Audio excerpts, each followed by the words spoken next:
The Toronto Blue Jays were within inches a few times of being World Series champions, and they are trying to spend their way into that final inch or so as they have made big move after big move. And the most recent one, a little out of nowhere, maybe even a little out of left field. Who knows?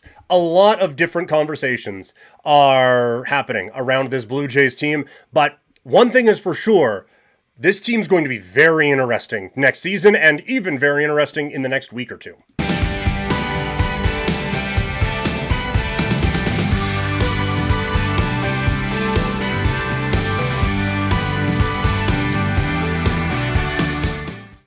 The Toronto Blue Jays have signed Kazuma Okamoto to a 4-year, $60 million contract. It adds another layer of intrigue to an already really interesting Blue Jays offseason. When you think of the moves that Toronto has made already in bringing in Cease and Ponce and Rogers and now Okamoto, this is a really interesting ball club, and one that has always been aggressive around this time of year. They just haven't been able to get across the finish line with a lot of these moves, and now they are hoping that doing that with these helps them get across the baseball finish line. The Blue Jays weren't really talked about in the Okamoto sweepstakes until a couple of days ago, or a couple of days before, sorry, the signing went down, and now you see it, and it just makes all the sense in the world. This dude makes a ton of contact. He has quite a bit of power, pulls the ball in the air a ton, and doesn't strike out. All of those just are screaming red lights everywhere. Blue Jay, Blue Jay, Blue Jay, Blue Jay, Blue Jay. That, like, he feels like the perfect Toronto Blue Jay and feels like the exact type of a player that they would be looking for. He has been just an absolute power producer in Japan. Injuries kind of hampered that last season, but aside from that, this dude has been hitting the heck out of a lot of baseballs out in Japan. So we've seen that doesn't always translate directly at the Major League Baseball level, but you can certainly also see a lot of times where it does. And so, like, do the Jays need him to come in and be a 30 home run hitter guy or anything like that? I mean, it would help, but I think he is just another one just kind of raising the floor a little bit of what this Blue Jays team is. The bigger conversation around this, though, is basically what's next coming off of it. What does it mean for Toronto's pursuit of Kyle Tucker or Bo Bichette? I don't think it takes him out of either of those markets.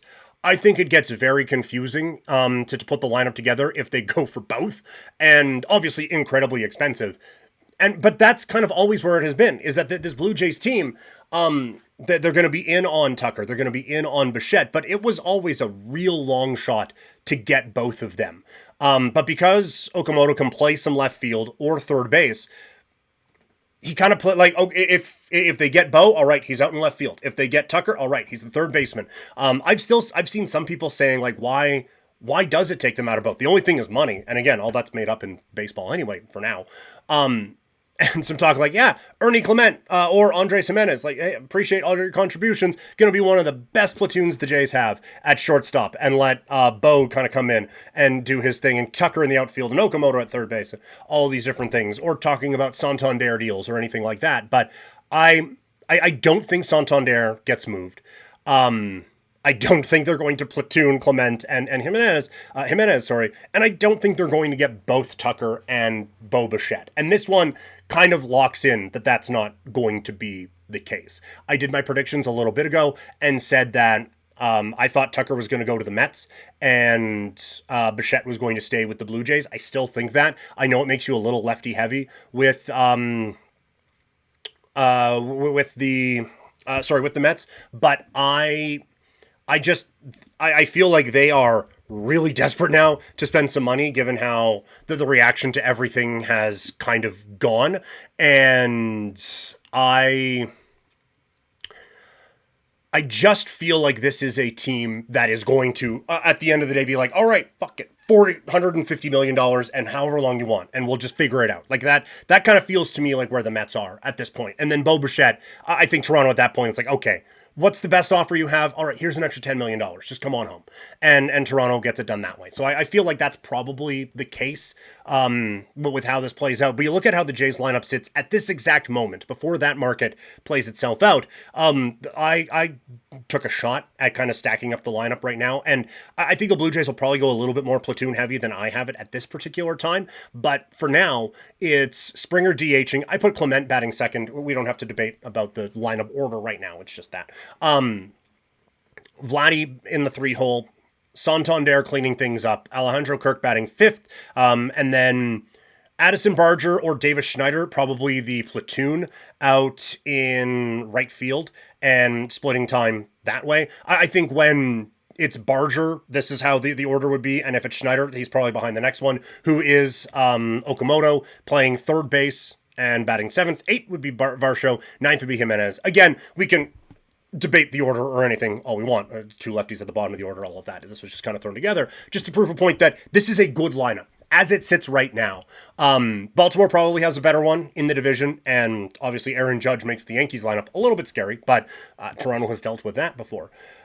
But you look at 1 through 9 and you just feel confident again at what this Blue Jays team is. And if Santander can have the bounce back season that a lot of people are hoping he can, then this is a terrifying lineup with guys who can beat you up and down the lineup. And if you add a Bo back into that mix, or if you add a Kyle Tucker into that mix, then we're talking about best lineup in baseball when you can already make the debate of at least the best pitching staff in the American League. So this is, again, an aggressive offseason for the Blue Jays, and it is one move away from being like all-time great ones.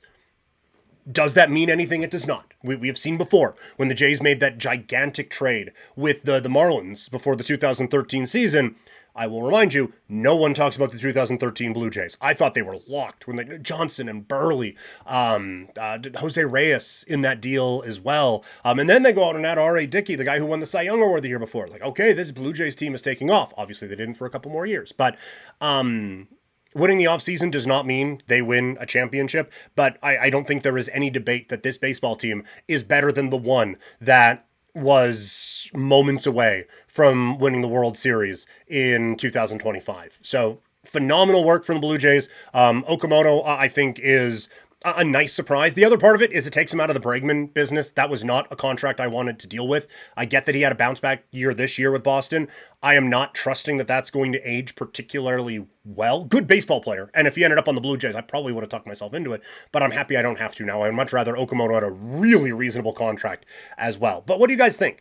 Could they still get Tucker or Bo? Is there another move that I'm not seeing with this team? And did you like the Okamoto signing? Let me know in the comments down below. Normally, we stream these shows live on a few different platforms. Didn't do that today, but normally we stream this live on YouTube, Twitch, and Kick. All the different handles and everything up on the screen for you. Or if you're listening after the fact, they are all linked in the show notes.